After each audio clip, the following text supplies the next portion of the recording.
ठिकाणी या भावंडांनी निवास केलेला आहे। आणि ज्ञानोबारायांचे गुरु जे आहेत ते सुद्धा महादेव आहेत। सदाशिवाचा अवतार स्वामी निवृत्तीदाता। ज्ञानोबारायांचे जे गुरु आहेत त्यांच्या सेवेसाठी जे सिद्धेश्वर रूप आहे, जे शिव रूप आहे, त्यांच्या सेवेसाठी या वर्षी आपण शिव महापुराण ही कथा या ठिकाणी करत आहोत। ज्ञानोबारायांचा सगळ्यात आवडतीचा जर विषय कोणता असेल तर तो विषय आहे गुरु भक्ती आणि गुरुसेवा। ज्ञानोबाराय गुरूंच्या चरणांना आपल्या हृदयामध्ये विराजमान करतायत आणि गुरु कृपा प्राप्त केल्यानंतर जगात उद्धाराचं कार्य करतायत। आता हृदय हे आपुले चौफाळून यामले, वरी बैसवू पाऊले श्री गुरूंचे। त्यांनी आपल्या हृदयामध्ये सद्गुरूंच्या चरणांना विराजमान केलं आणि मग नंतर गुरु कृपेचा आशीर्वाद म्हणून जगत कल्याणासाठी ज्ञानेश्वरी, जगत कल्याणासाठी अभंग, जगत कल्याणासाठी पासष्टी, हे सर्व जगत कल्याणासाठी तुमच्या आमच्यासाठी हा ठेवा ठेवलेला आहे। म्हणून जो ज्ञानोबारायांचा आवडीचा आणि हृदयस्थ विषय आहे तो आहे शिव, आणि त्या शिव तत्वापर्यंत पोहोचण्यासाठी आपण यावर्षी शिव महापुराण कथा श्रवण करणार आहोत। शिव महापुराणाचे लेखक आहेत वेदव्यासजी महाराज। ज्या वेदव्यासजी महाराजांनी संपूर्ण पुराणांची रचना केलेली आहे, लिखाण केलेलं आहे, जे वेदाचे रचयिता आहेत। जगतामध्ये जेवढंही ज्ञान आहे ते व्यासजींचं उच्छिष्ट आहे, व्यासोच्छिष्ट जगत्रय। महाभारती जे नाही ते नोहेची लोकेती, मनोनी मनपे पाही व्यासोच्छिष्ट जगत्रय। जगतामध्ये जेवढंही ज्ञान आहे तेवढं व्यासजींचं उच्छिष्ट आहे, आणि त्या वेद व्यासजी महाराजांनी जे सत्यवती आणि पराशर नंदन आहे, ज्यांचा जन्म द्वापार युगाच्या अंतिम टप्प्यामध्ये झालेला आहे, आणि असे वेद व्यासजी महाराज ज्यांचं प्राकट्य झाल्यानंतर ज्यांनी एका वेदाचे 4 भाग केले आणि संपूर्ण पुराणांचे रचयिता आहेत, 100 उपनिषदांचं लेखन ज्यांनी केलेलं आहे, त्या वेद व्यासजी महाराजांनी शिवपुराणाची रचना केलेली आहे। शिवपुराणाची रचना करणारे वेद व्यासजी महाराजांनी या ग्रंथाला शिवपुराण हे नाव का दिलेलं आहे? कारण भगवान महादेवाचे अनेक नाव आहेत। भगवान महादेवाचे सुद्धा सहस्रनाम आहे। जसे विष्णू सहस्रनाम आहे, ललिता सहस्रनाम आहे, तसे शिव सहस्रनाम सुद्धा आहे। सहस्र म्हणजे काय? फक्त सहस्र हजार नाव आहेत असं नाही, ज्यांना अनंत नाव आहेत ते सहस्रनामामध्ये बद्ध करून तुमच्या आमच्या पुढे मांडलेले आहेत। परंतु मूळ रूपाने जे अनंत आहे, जे अगणित आहे, मग ज्यांना अनंत आणि अगणित नावं आहेत त्या भगवान परमात्म्याच्या सर्व नावांपैकी वेद व्यासजींनी शिव हेच नाव का निवडलेलं आहे? त्याच्या मागचं कारण, शिव या शब्दाचा अर्थ आहे कल्याण। शिव शब्दाचा अर्थ आहे कल्याण। जगताचं कल्याण संत महात्म्यांना करायचं आहे। त्यांचा विचार जगताकडे बघितल्यानंतर जगत कल्याण व्हावं हा विचार साधू संत महात्म्यांचा आहे। जगाचा कल्याण संताचा विभूती, जगाचा कल्याण संताचा विभूती, कल्याण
पुराणाच्या कल्याणा संतांच्या विभूती। संत महात्म्यांच्या जीवनामध्ये एक कार्य आहे भगवत सेवा, भगवत भजन, आत्मोद्धार, आणि दुसरं कार्य संत महात्मे करतात जगदोद्धार।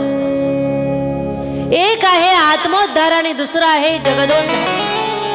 हे दोनही कार्य करत असताना वेदव्यासजी महाराजांनी जगत कल्याणाचा विचार केला आणि जगत कल्याण व्हावं याच्यामुळे जगत कल्याणकारी जर कोणी असेल तर ते शिव आहेत। आणि असे शिवजी ज्यांच्या नावामध्ये कल्याण आहे म्हणून या महापुराणाचं नाव दिलेलं आहे शिव महापुराण। पुराणाच्या आधी लावलेलं आहे महापुराण। याच्या मागे कारण आहे। महापुराण म्हणजे काय आहे? कारण हे पुराण श्रवण केल्यानंतर पुराण श्रवण करणारा व्यक्ती हा महान बनत असतो,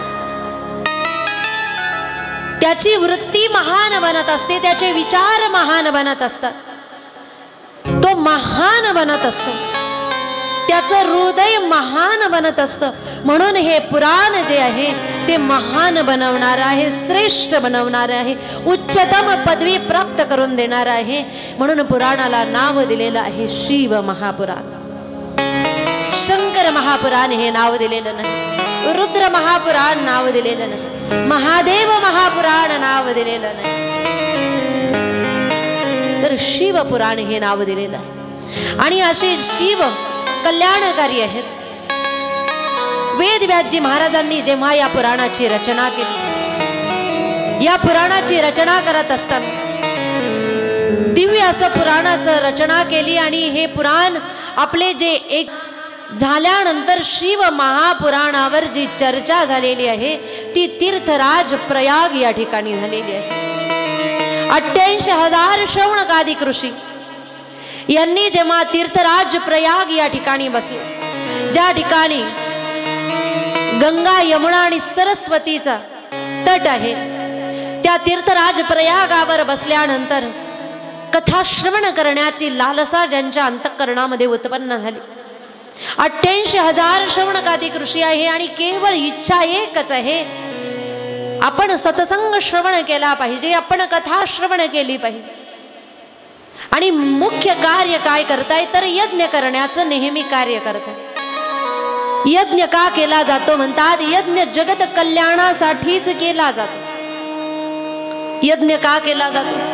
पूर्वीचे लोक यज्ञ करायचे, त्याचं कारण काय असायचं तर संत महात्मे यज्ञ करायचे जगत कल्याण ज्या यज्ञामुळे घडायचे। यज्ञाद्वारे संपूर्ण वातावरण मंगलमय बनवण्यासाठी, सर्व लोकांना प्रसाद रूपाने एक पवित्र स्थान निर्माण होण्यासाठी, जगतामध्ये मंगलमय अवस्था उत्पन्न होण्यासाठी यज्ञाचं आयोजन केलं जात होतं। 88,000 श्रवणकादिक ऋषी यज्ञ करत आहेत, जगत कल्याणासाठी करत। यज्ञाचं एक कारण वायू शुद्धीसाठी सुद्धा यज्ञ केला जात होता। वायू सुद्धा शुद्ध असला पाहिजे। आजची जर आपण स्थिती बघितली तर अनेक कारखाने आहेत, वेगवेगळ्या प्रकारच्या फॅक्टऱ्या आहेत, वेगवेगळ्या प्रकारचे जगत कार्य होण्यासाठी अनेक वस्तू जेव्हा निर्माण होत आहेत त्यावेळेस त्या कारखान्यांमध्ये, त्या फॅक्टरीमध्ये अतिशय वाईट असा धूर त्याच्यातून बाहेर निघतो, जो संपूर्ण पर्यावरण दूषित करतोय। कार्बन डायऑक्साईड सारखा दूषित वायू जेव्हा निर्माण होतोय त्यावेळेस वातावरण दूषित होतंय, आणि वातावरण जेव्हा दूषित होतंय त्यावेळेस पृथ्वीच्या वर काही अंतरावर ओझोनचा थर आहे, विज्ञान सांगतं। जेव्हा हा दूषित वायू असेल तो जेव्हा आकाशमार्गाने वर जातोय, काही कालावधीनंतर हळूहळू तो ओझोनचा थर जो आहे तो पातळ होतोय। काही वर्षांपूर्वी जो थर अतिशय दाट होता आणि तो थर दाट असल्यामुळे त्याचा फायदा असा होत होता की सूर्याचे जे प्रखर किरण होते ते प्रखर किरण पृथ्वीवर येत असताना त्या ठिकाणी अडवले जायचे, त्याच्यामुळे उष्णता कमी असायची। परंतु जसजसं वातावरणामध्ये दूषित वातावरण निर्माण झालं तसं तसं तो ओझोनचा थर वाईट दूषित वातावरणामुळे, अतिशय विषारी वायूंमुळे तो थर जो आहे तो पातळ व्हायला लागलेला आहे. परिणाम काय होतोय? दरवर्षी वातावरणामध्ये उष्णतेची वाढ होते आणि ही उष्णतेची वाढ जर झाली आणि काही कालावधीनंतर भविष्यात तो ओझोनचा थर जर कमी झाला तर जे प्रखर किरण आहेत ते पृथ्वीवर सहज येतील आणि असे किरण एवढे प्रखर आहे की विज्ञान सांगते की ते किरण जर मनुष्याच्या अंगावर पडले तर मनुष्य क्षणात त्याचा मृत्यू होईल. एवढे प्रखर ते किरण आहेत. आणि संत महात्मे जो यज्ञ करायचे त्या यज्ञामध्ये ज्या समिध्या वापरल्या जायच्या बघा, विज्ञान आणि परमार्थ याची सांगड संत महात्म्यांनी घातलेली आहे. आपण म्हणतोय की शोध दुसऱ्यांनी काढलेले आहेत. कुणी म्हणतंय की गुरुत्वाकर्षणाचा शोध काढणारे आहेत. कुणी म्हणतंय की विज्ञानामध्ये पृथ्वीचा शोध, पृथ्वी कशी आहे, याचा आकार कोणता आहे, याचा शोध कोणी लावलेला आहे, वगैरे वगैरे बऱ्याच जणांचे नावं सांगितले जातात. आणि विशेष म्हणजे ते नावं आपल्याकडचे नाही, परकीय देशातल्या वैज्ञानिकांचे नावं देऊन यांनी हा शोध लावलेला आहे असं सांगितलं जातं. परंतु आपल्या जर धर्मग्रंथांचा आपण अभ्यास केला तर आपल्याला एक गोष्ट प्रकर्षाने सापडेल की हे शोध त्यांनी लावलेले नाही, हे शोध वेदामध्ये आधीच सांगितलेले आहे. घड्याळचा शोध कोणी लावलेला आहे जर कोणी विचारलं तर कोणी परकीयांचं आपण नाव घेतो, पण 700-750 वर्षापूर्वी माझ्या ज्ञानोबरायांनी ज्ञानेश्वरीमध्ये लिहून ठेवलेलं आहे, हे घटिका यंत्र जैसे परी भ्रमेगा. हे भ्रमण करणार घटिका यंत्र हे नाव सुद्धा ज्ञानोबरायांना माहित आहे. शोकेश असतो आणि त्या शोकेश मध्ये फळं ठेवलेले असतात आणि ते फळं खोटे असतात, मातीचे असतात. हे शोध जे आहे हे पूर्वी कुणाला माहित होतं तर माझ्या ज्ञानोबरायांनी ते सुद्धा ज्ञानेश्वरीमध्ये लिहून ठेवलेलं आहे. न जाणो ज्ञानोबरायांनी कुणाच्या घरामध्ये शोकेश बघितलेलं असेल आणि त्याच्यामधले फळं बघितलेले असतील, परंतु तेही त्या ठिकाणी लिहून ठेवलेले. गुरुत्वाकर्षण असेल, वास्तुशास्त्र असेल, इतर कोणतेही जे शास्त्र असतील ते सर्व शोध जो आहे तो या ठिकाणी या भूमीमध्ये, या भारत भूमीमध्ये लागलेले आहे आणि सर्व वेदामध्ये लिहिलं गेलेलं आहे. हे सर्व काही विस्तृत रूपाने सर्व वेदामध्ये याचं स्थान सापडत आहे, सर्व काही सापडत. म्हणून त्या काळामध्ये जेव्हा साधू संत महात्मे यज्ञ करतायत त्या यज्ञ करण्याच्या मागचं कारण त्या यज्ञामध्ये समिधा जे टाकले जातात ते समिधा जर आपण बघितलं तर पिंपळाच्या झाडाचे मुळं, वाळलेले जे काही खोड आहेत किंवा जे लाकडं आहेत पिंपळाचे असतील, वेगवेगळ्या झाडांचे असतील, वडाचे असतील, ते जेव्हा समिधा म्हणून त्या यज्ञामध्ये टाकले जात आहेत त्यावेळेस त्या झाडाच्या लाकडांपासून जो धूर उत्पन्न होतोय तो धूर वातावरणाला शुद्ध करणारा आहे, तो ओझोनचा थर घट्ट करणारा आहे. म्हणजे वैज्ञानिक दृष्ट्या वातावरण शुद्धी करण्याचं काम सुद्धा संत महात्मे करतायत. हे सुद्धा जगत कल्याणाचं कार्य आहे आणि जगत कल्याणासाठी यज्ञ करत असताना त्यांना वाटतंय की हे कार्य करत असताना सोबत सत्संग सुद्धा घडला पाहिजे.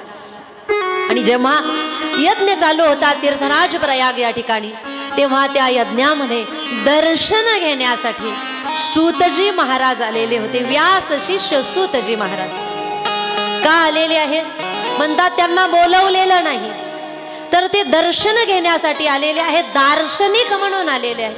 आणि जेव्हा ते दर्शन घेण्यासाठी आले अशा दिव्य आणि ज्ञानी महात्म्यांना बघितल्याबरोबर शौनकादिक ऋषींना आनंद झाला. शौनकादिक ऋषी उठून उभे राहिले, हात जोडून नमस्कार केलेला आहे, स्वागत केलेलं. श्री सूतजी महाराज की जय, श्री सूतजी महाराज की जय, श्री सूतजी महाराज की जय. श्री सूतजी महाराजांचं आगमन झालं, सगळ्यांनी नमस्कार केला. का नमस्कार केलेला आहे तसं बघितलं तर श्री सूतजी महाराजांचं वय होतं फक्त 20 वर्ष आणि शौनकादिक ऋषी होते हजारो वर्ष वयाचे. महान तपस्वी, ज्ञानवृद्ध, वयोवृद्ध, तपोवृद्ध असे शौनकादिक ऋषी सूतजींना नमस्कार का करत आहेत त्याचं कारण असं आहे, श्री सूतजी महाराज यांच्यावर गुरु कृपा झालेली आहे. श्री सूतजी महाराज हे अतिशय महान असे व्यासजींचे शिष्य आहेत. श्री सूतजी महाराज हे आत्मज्ञानी आहेत आणि ज्ञानाने मोठं असल्यामुळे वयाने मोठं असणाऱ्याचं महत्व कमी होतंय. ज्ञान त्या ठिकाणी श्रेष्ठ समजलं जाते, वयापेक्षा ज्ञानाला श्रेष्ठ समजलं जाते.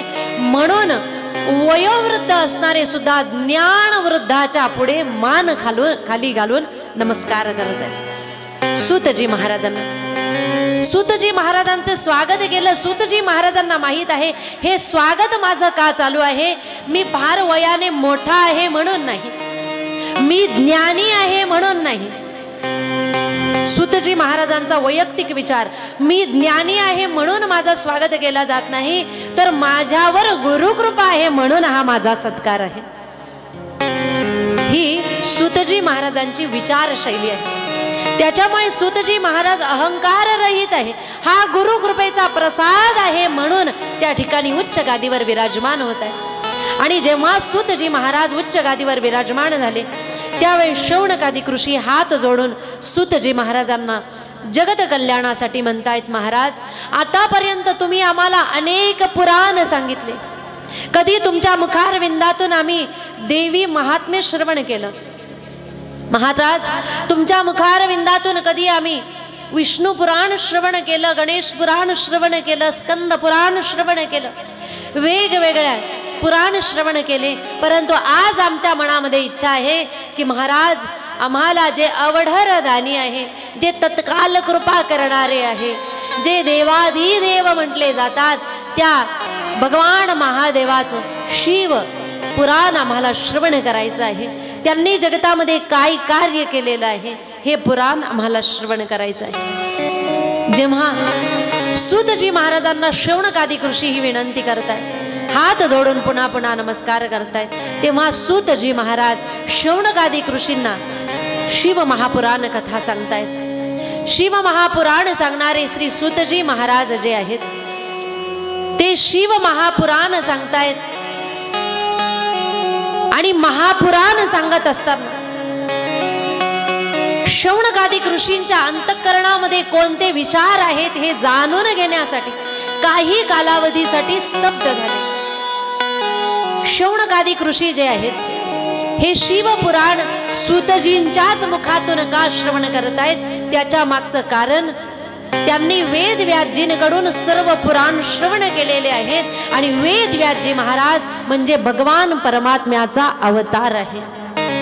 24 अवतारांमधला एक अवतार म्हणजे वेद व्यासजींचा अवतार आहे. आणि जर वेद व्यासजी महाराज साक्षात भगवंत आहेत तर भगवान परमात्म्यानेच लिखाण केलेलं आहे. आणि भगवान परमात्म्याच्याच मुखातून ज्यांना ज्ञान मिळालेलं आहे ते सूतजी आहे.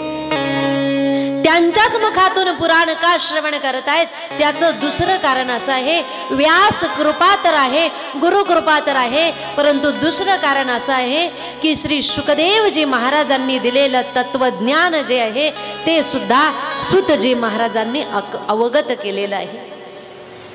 हे तत्वज्ञान सुद्धा त्यांना अवगत आहे. सानिध्य आहे, परमहंस श्री शुकदेवजींचं सानिध्य प्राप्त झालेलं आहे, व्यासजींची कृपा प्राप्त झालेली आहे. म्हणून ते श्रेष्ठ आणि महान आहेत. म्हणूनच त्यांच्या मुखातून कथा श्रवण करतात. वेळोवेळी पुराणांचं अनेकदा कथानक अनेक ठिकाणी संत महात्मे करतायत. का करतायत याचं कारण, पुराण जेव्हा श्रोता आणि वक्ता यांच्यामध्ये पुराणाची जेव्हा जेव्हा चर्चा होते, कदाचित कधी कधी एखादा वक्ता जर ज्ञान संपन्न नसेल तर ज्ञान सांगत असताना पुराणांचं जेव्हा चिंतन सांगतोय त्यावेळी स्वबुद्धीने चिंतन सांगतोय. म्हणून भविष्यामध्ये त्या पुराणामध्ये बदल, त्या ठिकाणी त्याच्या अर्थामध्ये जो बदल आहे तो बघायला मिळतोय. वर्षानुवर्ष त्याचं जे मूळ तत्वज्ञान आहे ते बाजूला राहत आहे आणि दुसरं जे ज्ञान आहे वक्त्याच्या बुद्धीमधून निघालेलं ते ज्ञान जगामध्ये प्रसारित होत आहे. आणि जेव्हा मूळ ज्ञान एका बाजूला राहते त्यावेळेस कुणीतरी एखादा तत्ववेत्ता असा असतो की ज्यांच्या मुखातून पुन्हा ते पुराण जर श्रवण केलं तर पुन्हा मूळ जे पुराणाचा अर्थ आहे, जे तत्वज्ञान आहे, जी स्थिती आहे, ज्या कारणासाठी जे शब्द लिहिलेले आहेत त्याचं पुन्हा त्या मुखारविंदातून ते शब्द बाहेर पडतायत आणि पुन्हा ते पुराण जगतामध्ये जसल्या तसं मांडलं जातं. म्हणून वेळोवेळी जगतामध्ये पुराणांची कथा होत असते, वेगवेगळ्या पुराणांची चर्चा होत असते. आणि अशी चर्चा सूतजी त्या ठिकाणी शौनकादिक ऋषींना सांगतायत. अशी कथा च्या प्रारंभी